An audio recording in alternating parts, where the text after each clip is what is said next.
Hello mga kabayan, magluluto tayo ng chashu chahang or chashu fried rice. Ito yung ginagamit kong mantika, yung taba ng baboy. Una, lalagay muna natin yung ating mantika. Mainit na yung mantika natin, yung egg. Lagay na rin natin yung sibuyas at yung ating chashu. Sunod na rin natin ilagay yung ating cooked rice.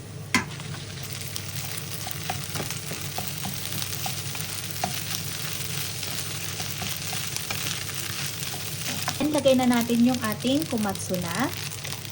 Lagay natin yung spring onions or negi. Haluin lang natin itong mabuti. Then, titimplahan lang natin to ng salt and black pepper. And maglalagay din ako dito ng 1 tablespoon ng soy sauce.